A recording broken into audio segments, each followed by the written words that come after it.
So I made a video on YouTube about why women are choosing to be single. And so I'm going to go through some of the comments I got from that video. And yeah, it's a mixed bag.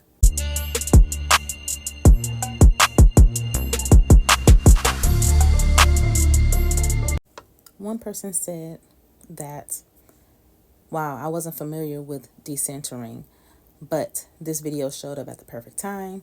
About an hour before I saw this, and I was saying to someone that I wanted a man to care about me. I didn't expand the comment, but yeah, so she was saying she didn't know anything about decentering, but she appreciated the video. If you want to go check out my YouTube, the full video, you can go to my YouTube channel. But this person said, because in the video I say that we can decenter men temporarily. And, it doesn't have to be a permanent thing. I mean, it's up. You can do whatever, do whatever you want to do. But so she's saying that it can't be temporary, though. Just because we need them doesn't mean that we should lose ourselves. Only God should be in the center of our lives, period. And this person commented on me being a new content creator and how the background music was a bit distracting. I received that. But this person, Boxer Jones, is like, decentering equals taking a break from the streets to focus on yourself. I'm all for it. I feel like this person was being an a-hole, talking about taking a break from the streets. Call it what you want. Women are decentering men, and statistics, I'm going to just start saying stats. Stats show that single women are happier than single men. There's a whole loneliness epidemic going on with men right now. So whatever, Boxer Jones. And so this comment down here, I actually have another video talking about this one. But this guy says that men don't need women. They survive quite happily on their own. Women, however, often end up with a large collection of cats. I don't even know. I need to do some research to see why. Why did this whole thing about women having cats and dying lonely, where did that come from? Don't die lonely like me. Because women are fucking happier. So say what you gotta say to try to make us feel bad for choosing to not put up with bullshit anymore. Like, women are just like, fuck that. We're tired of these men who are not emotionally available, who do not know how to regulate their emotions, who are not choosing to go and get help. We sick of that shit. So if we got a large collection of cats, we're happy. Y'all need to find some happiness, for real. And this person asked, for what do you need to be in a romantic relationship with a man? So she was asking the person above, the one that was just like, it can't be temporary or whatever. She's like, just curious. I am in a happy relationship. First and foremost, healthy relationship. And I love my boyfriend, but I lived a happy life before I got to know him. So she says, I got to know him and I definitely don't need him. Loving someone and needing someone are two different things, in my opinion. I agree. So this person goes on to say, I never did much to be appreciated by men. That's why most of them lose interest as soon as they know me a little better.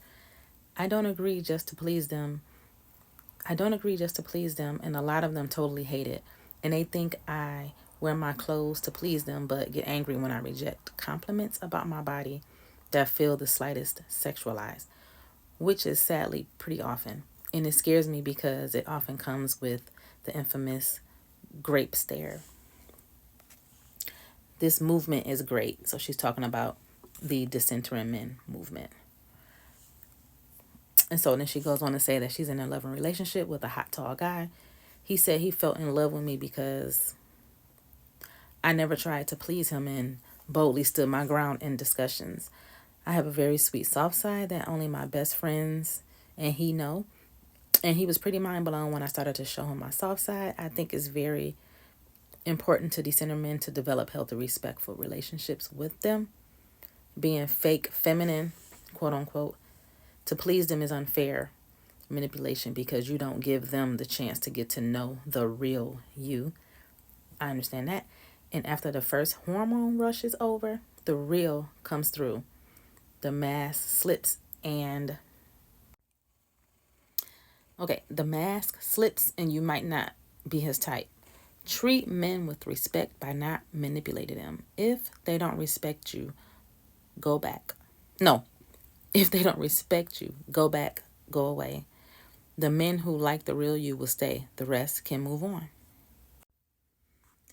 Just some thoughts about this. When men say women need protectors, well, in Western society, most of the violence happen inside families. So which one is it really?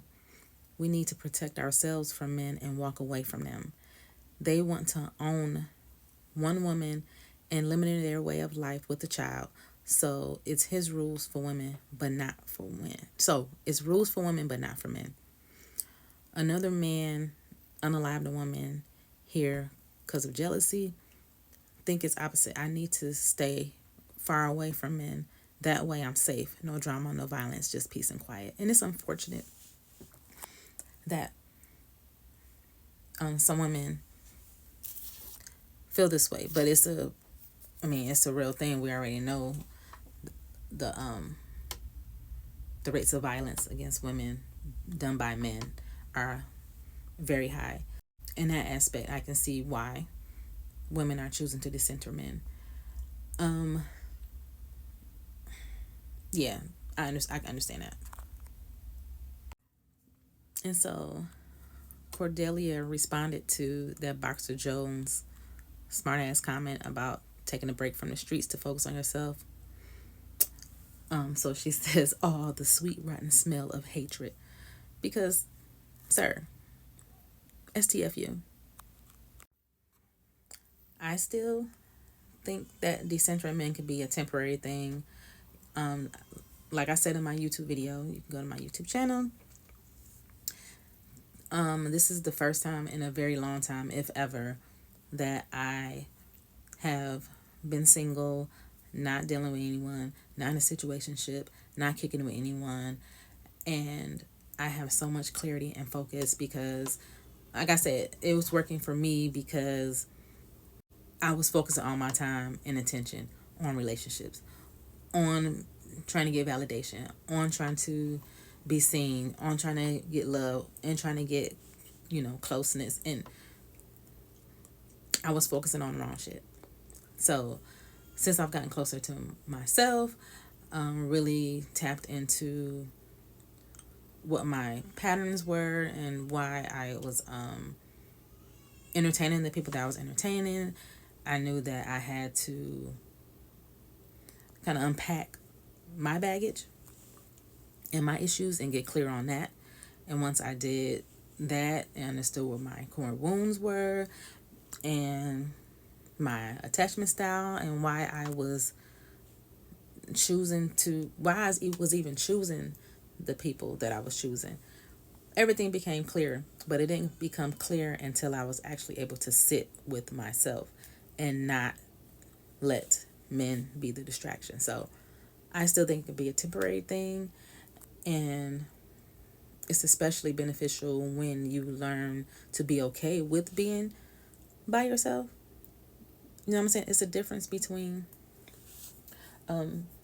people like you hopping in and out of relationships because you're afraid to be with yourself.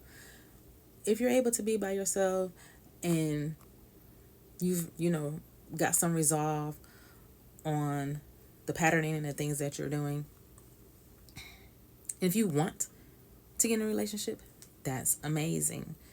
I just think it's beneficial for those who want a deeper understanding of themselves and are not just using relationships as a means to cover up what you truly got going on. I hope that made sense. But I still think it's temporary, and I'm enjoying being single at this moment. So, yeah. What do y'all think about the whole decentering men trend?